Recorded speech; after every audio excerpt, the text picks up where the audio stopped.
A dark and scary world full of crisis and decay, an age of science and technology showing us the way. Where disease and decay dominate the news, COVID and vaccines leave us confused. Broken hearts, empty beds, exhausted nurses, endless social media threads. Have we lost? Have we given in? Do we just let the countless deaths win? Where is our hope with so much to dread, when all that was normal is turned on its head? Is there any hope? Defined as a feeling of desire for something to come, an expectation of goodness, but who knows where from. Joe Wicks at home PE sessions, Sir Tom Moore's charity lessons, laps around the yard for the NHS working so hard. Maybe the answer is amongst woman and man, amongst ministers and presidents saying they can provide a safe solution to combat the fear, a lockdown or isolation that lasts all year. But where do we look for hope beyond death?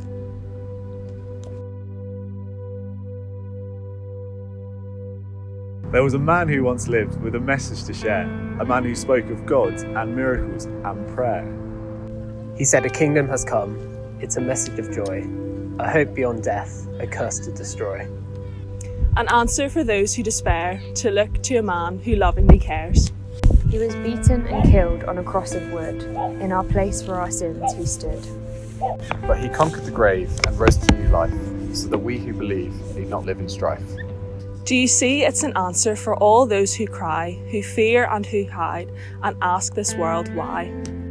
The King who speaks as a leader of man, who suffered and bled and rose so we can. Trust in a hope of a life beyond the grave, a place where leaders and rulers don't make us a slave. He is hope and good news for all those that choose to look at this claim, to trust in his name. It's up to you to decide to climb the slope, to see that the Lord is our living hope.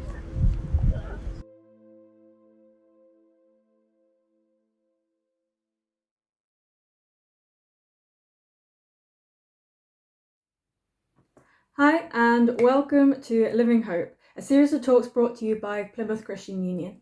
My name is Frankie and I'll be your host for this evening. Tonight we have a talk by Phil Carnes on the topic of Why God's Way. But before that, let's have a testimony. Hello, I'm Lara and I'm just going to spend a couple of minutes talking about my testimony. So I'd say I've been a Christian all my life. I can't remember there being a point where I wasn't a Christian. And I think it's because I've been brought up in a Christian household. So I've been taught the Bible from a young age and I've been able to see my parents' faith and how that's impacted their lives, which I've been so fortunate to have. And strangely enough, I think growing up in a military family has also helped, which you wouldn't have thought because everything's up in the air, changing all the time. So I moved 9 or 10 times, moved houses, so every year or so. Up until I was 11. So I'd be going to a new school each year, trying to find a new friendship group, changing churches, trying to fit in with a new community, neighbours, and yeah, just every part of my life was constantly changing. I was never rooted down anywhere. And with that came uncertainty, because Dad would go to places like Afghanistan or Iraq where it was dangerous and we wouldn't hear from him that much. So looking back at that, God was just that one part of my life that remained the same and that I could rely on. So from a young age, God just became a huge part of my life, and my faith just became kind of the one main thing of my identity that I could keep the same, just because everything else was constantly on the move. And it kind of brings me on to what living hope means for me.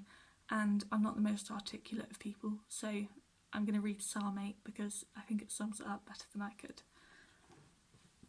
And it says, "When I consider your heavens, the work of your fingers, the moon and the stars which you've set in place, what is mankind that you are mindful of them, human beings that you care for them?" And that just gives me so much hope, because I'm the kind of person to get really stressed out about the most minute of things.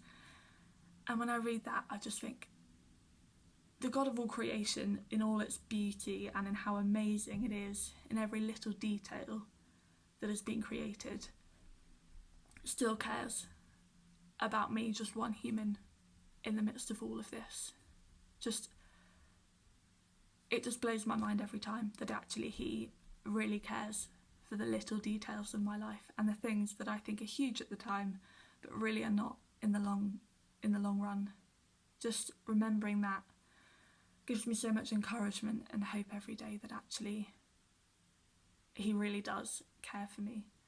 And it gives me that kind of solid foundation to build my life upon, that actually God, who remains the same no matter what happens in life, he's that constant in my life and who deeply cares for me. I just think it's amazing and brings me so much hope.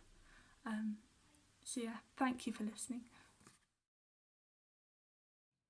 Thank you for sharing that with us. Now we'll move on to our last talk of the series by Phil Carnes, a curate from St Andrew's, Plymouth, on the topic of Why God's Way. If you have any questions, please feel free to fill out the form in the description box below. Hi there. If you don't know me, my name is Phil. It is so good to be with you tonight. This is the last night of the Living Hope events, those CU events that have been running all month on YouTube, answering all sorts of questions. It's so good that you've been able to join us for this last session. But the question we're going to look at tonight is the question, why God's way? Why God's way? Basically, this question's asking, why should I bother to follow Jesus? Because that's what Christianity is, isn't it? It's a call to follow Jesus, to trust in him, to live for him, to go his way. It's a call to follow him. That's what Christianity is all about. And so the question that I want us to think about this evening and wrestle with is basically this. Why? Why though? Why should I go God's way? Why should I follow Jesus?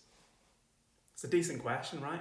I mean, we're going to hopefully spend some time thinking about it now and wrestling with it together. Why go God's way? Why follow Jesus? But before you even get to that question, maybe there's a question behind the question. Maybe there's a question behind the question, even before we even get to the why follow Jesus question. Maybe you're asking, why should I follow anyone? Why would I bother going anyone else's way? I mean, I'm a grown person. I'm an adult now. I'm a student. I've moved out. Got my own place. I make my own dinners. I make my own decisions. Surely it's my way that I should go. Right?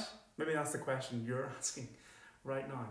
There's a famous quote by a guy called Immanuel Kant, who was a famous philosopher, one of the fathers of the Enlightenment. Really interesting guy. It's very interesting things to say. But he said this about what it means to be mature. See what you make of it. See if you agree. He said that immaturity is the inability to make use of our own understanding without the direction of another. Immaturity is making decisions with the direction of another. Maturity is making decisions without the direction of another. Do you see what Kant is saying? The mature person doesn't follow. According to Kant, the immature person follows. It's the immature person who needs direction from another. The mature person, he doesn't need to listen to the directions of others. He thinks for himself. He doesn't consider the input of others. He just uses his own understanding. Maybe you agree with Kant. Maybe you think, yeah, I agree. I don't need to go God's way. I don't need to go someone else's way. I don't need to follow Jesus. I'm mature, as Kant would say. I go my own way. I don't need outside direction. Screw the direction of others. Screw the advice of others. Screw the opinion of others. It's just me on my own, working it all out by myself. I'm, as Kant would say, mature. I don't need to go God's way. I don't need to follow. The problem is there's a problem with that attitude. And that problem is this. That is exactly the attitude of every anti-vaxxer out there. That is the attitude of every COVID conspiracy theorist out there. That's actually also the attitude of every flat earther. That attitude of, I don't need no experts. I can work things out by myself. I can take my opinion without the direction of others. Thank you very much. So the anti-vaxxer says, that's what the COVID denier says. I don't need the expert advice. I do it all myself. It may sound enlightened, it may sound mature, but it's actually not.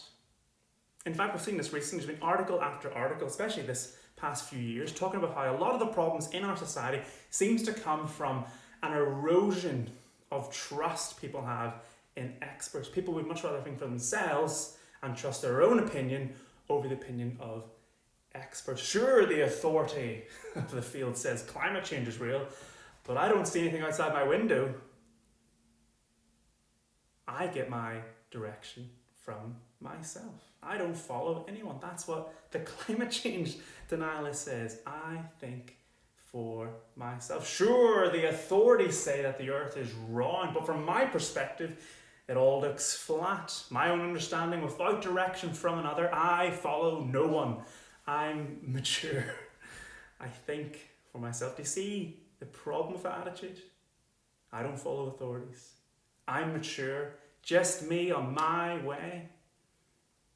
What would you say to someone with those views, someone like that? Well, hopefully you would kindly say, actually, the mature thing for you to do is to recognize that you don't know everything about the issue. The mature thing for you to do, you would say to this person who's confused about all sorts of things, the mature thing to do is the opposite of what Kant says. The mature thing to do is to see and recognize that you need the direction of others. You need expertise from others. You need outside input, and that is no bad thing. So it's fine to trust what the climate experts say. It's fine to trust what the scientists tell us about the shape of the earth. It's fine to trust those things. The mature thing is to recognize your limitations and follow the trustworthy authorities. That's the mature thing. The mature person follows. They follow the science. They follow what the experts say. That's maturity. Because there are people out there who can help, people out there who know what they're talking about, people out there who know more than what I know. And we should trust them, and we should follow them, and we should follow their advice. That's the mature thing to do. It's not immature. Don't let people tell you it's not immature to follow and go the way an authority, a trusted authority, points you. Actually, it's immature and sometimes a little crazy not to. So why follow anyone? Why go anyone's way? Because we're limited. We need the resources of those outside of us. We are dependent on others. We need to follow. It's a good thing. But of course, we only can and should follow trustworthy authorities. And so the question changes, yes. Yes, you might admit we need to follow others, that we need to submit ourselves to some authorities and experts that we can trust. But of course, that doesn't mean that we should follow every authority. I mean, sometimes it is right to say, no thanks. I don't think I will go your way. I don't trust you. I don't like where you're going. I don't think you're a good authority or a trustworthy authority. I don't think where you're taking me is right. We need to make sure we're following the right authorities. And so the question becomes not should I trust in general, but why should I trust Jesus? Why is Jesus worth following? Why is he an authority that I should trust? Is he an authority? Is he a trustworthy authority? Is he someone I should follow? Those are great questions. Before you follow someone, you need to know these things. Why should I go God's way? Why should I go Jesus' way? Is he an authority that I can trust? Now, I want to show you in a moment in one of the eyewitness accounts of Jesus' life in the Gospel account written by Mark. In chapter 8, verse 31, that's how the books of the Bible are divided up, chapters and verses. But in this account, Mark shows us a moment where Jesus invites people to follow him. But really interesting, before he does that, Jesus tells them about himself. Before he asks them to follow him, he tells them about himself. And Mark says this, Jesus began to teach them that the Son of Man must suffer many things and be killed, and after 3 days rise again. Now, that may sound like a very strange thing to read out, that the Son of Man must suffer and be killed and rise again. How does that help me understand if I should trust Jesus? Well, basically, before Jesus asks us to follow him, he lays out for us why we should. That's what's happening in this story, in this biography. He's laying out why he's an authority and why you should trust him. And the first reason he gives us is this: Jesus claims to be God. That's what this title means, the Son of Man. He taught them that the Son of Man must suffer, die, and rise again. That phrase, the Son of Man, it's a callback. It's a reference to an earlier bit in the Bible written 500 years before Jesus was even born that talked about and predicted that one day there would be a divine king who would rule the whole universe. And even though this divine king would look like a son of man, just like a regular person, he would really be God himself, the cosmic king, come to rule. And so this phrase, Son of Man, it came to be like a shorthand for God coming to rule as a man on earth, a really exciting thing that the people of this day were looking forward to. It was a really famous part of the Old Testament, mainly because it was just so weird. No one really knew what that would look like when God would come looking kind of like a son of man to rule the world. What would that even look like? What would God coming in the flesh look like? That's crazy. So it became a really important phrase, the Son of Man. It meant God was coming in the flesh. So here's Jesus talking about himself, about to ask people to follow him. And what does he call himself? He says he is the Son of Man. Now let's talk about authorities you should follow. That's a pretty big claim to authority, isn't it? Authorities don't get much bigger than that. He's claiming basically to be God. And why should you trust him? Why should you follow him? He's God, apparently. If anyone knows what they're talking about, it's him. He's literally God. They say that it takes, 10,000 hours to become an expert in any field. Jesus is claiming to be the everlasting God who is eternal, who made everything, who knows everything.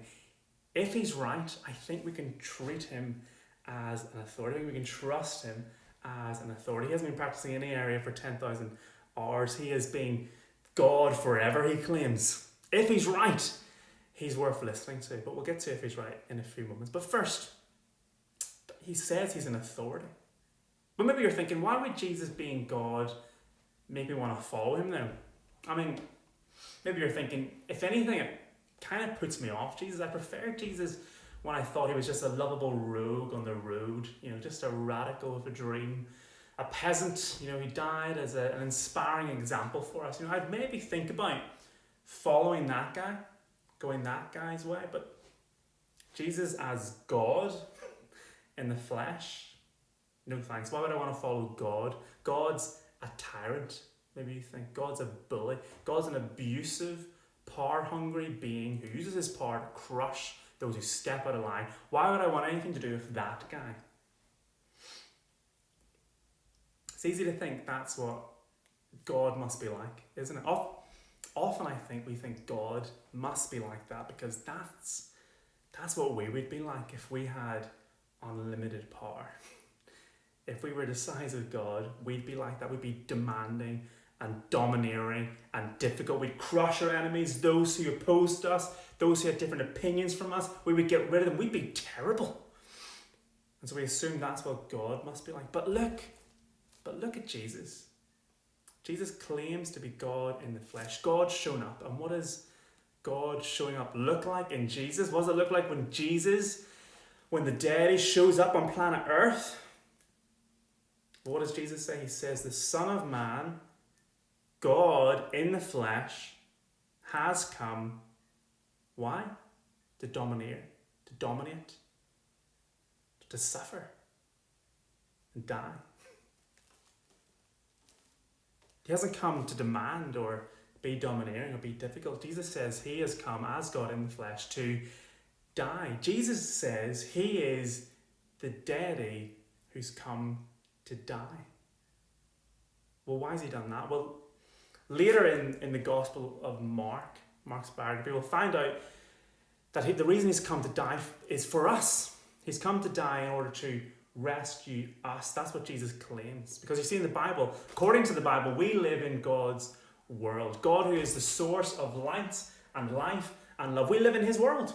He made it, and he made it for us. He is the God of light and life and love.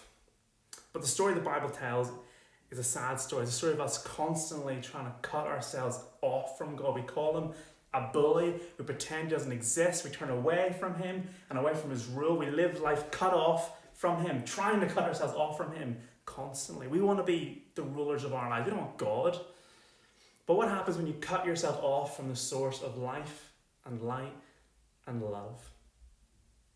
Well, naturally you descend into darkness and hate and death. Disconnected from God, that's what we ought to expect. And as we look around the world, it's often what we see, even all over the place. We see death and destruction and hates. But the Bible says that's where we're ultimately heading if we try and cut ourselves off from God. That's what it'll mean to be cut off from God. But I don't know how you'd react if you were God. You make a people, give them everything they need. You're their source of light and life and love. And what do? Do they thank you? Do they acknowledge how great it is for you to be their source of all these things? No, they tell you to piss off. They take your stuff and they ignore you. They don't only ignore you, they disrespect you openly. And not only do they disrespect you, they pretend you don't exist. What do you do? What would you do? I know what I would do. I would say I'm going to wipe those people out. I'm going to enjoy watching them plunge into the depths of death and darkness and disconnection and cut off from me that they deserve. That's what I would do. But what does God do in Jesus? He rescues us from that fate by taking it on himself. The God of life, he comes close to those who cut themselves off from him and should experience eternal death from him. And he says to them, give that death to me. I'll take it on myself. I'll die instead so you can experience life, even though you don't deserve it. The God of light, he comes close to those who've cut themselves off from the source of all good light and should experience the eternal darkness. And he says, give that to me. I'll take it on myself. I'll experience that darkness instead so that you can experience light. Even though you don't deserve it. The God of love, he comes close to those who cut themselves off from the source of love and should experience eternal disconnection as a result. And he says, give that to me. I'll take it on myself. I'll experience that disconnection instead. So you can know God. You can connect with God. I'll experience it instead of you. That's what Jesus does on the cross. That's what Christians believe Jesus does on the cross. That's, maybe you've always wondered, that's why Christians think and the cross is such good news, such a great thing, which is weird if you think about it. Why do Christians love that place where the founder of their faith was tortured and died? Why do they wear necklaces of that? Why with a cross on it? Why do they have it all over their churches? We love the cross because that's the place where Jesus showed us what God is really like. That he's the God who dies for us and instead of us to rescue us from darkness and death and disconnection. That's the kind of God that we're dealing with. That's the kind of authority that we're dealing with. And you know what? It's the kind of authority we can trust. Even though he's God, even though he is deity itself, Jesus came to die. So why follow him? Why go God's way? Why follow Jesus? Well, He's the daddy who died for you, which means he's God. He's literally the authority. He's the expert. He's certainly compared to us. He knows lots more, which probably listen to him. It's like a 5-year-old refusing to listen to a professor of some sort. He's God. He's the authority. But he's also the authority who died for you, which means you can trust him. He's not some distant, distilled authority that you have to begrudgingly submit to. He's the daddy who died for you, who stooped low for you. If you were to trust anyone, it's him. He's the daddy who died for you. He's the trustworthy authority that we should follow. That's who Jesus is.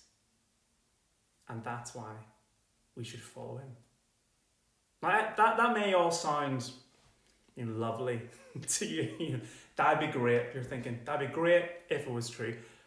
But how do you know it is? How do you know this is true? Because it'd be easy to say that you're God in the flesh. And I could say that. I could say it right now that I'm God in the flesh. You could say it'd be easy peasy. You could say that you're God in the flesh. Easy to say, very hard to back up. But do you see what Jesus said in this verse that we're looking at? He said, the Son of Man will suffer and die. I'm the daddy who will die. But after 3 days, he will rise again. See what Jesus is doing? He's backing up his claim to be a trustworthy authority. He's backing up his claim to be God with a simple test, a prediction that he was going to rise from the dead. I'm God. If I die and rise again, you'll know that that's true. And if I don't rise again, you'll know that I was a liar. And the amazing thing, according to Scripture, is that he did rise again. You read all about this in the gospel biographies. This is the first-hand witness accounts of his disciples. They didn't make this up. They had no reason to make this up. 10 out of the 12 disciples suffered horrible, horrible deaths because they kept claiming that what they said about Jesus really happened. They didn't have incentive to lie. They had all the incentive in the world to say it didn't happen. But they insisted it did. They really believed that not only was Jesus the daddy who died, but they really believed that he had died and walked out the other side. They really believed that he died and walked out the other side into new life. He really rose again. And this is the last reason you should follow Jesus. He's the daddy who died, but he's the daddy who died and walked out the other side. Jesus experienced death and all its fullness, and he came out the other side to new life. Which is exactly what you'd expect to happen, isn't it? If he is the God of life, then yeah, he's going to rise again. You can't keep the God of life dead. It's nonsense. Even death can't keep the God of life dead. Death and God, the God of life, go toe to toe. And the God of life wins. He bursts through the other side of death into a new life on the other side. And that is why we should follow him. Because that's where he asks us to follow him to. What's the first thing he does when he gets to the other side of death, when he's beaten death, once he's won new life, eternal life, everlasting life? What's the first thing he does after he's beat death? He offers to share that new life with you.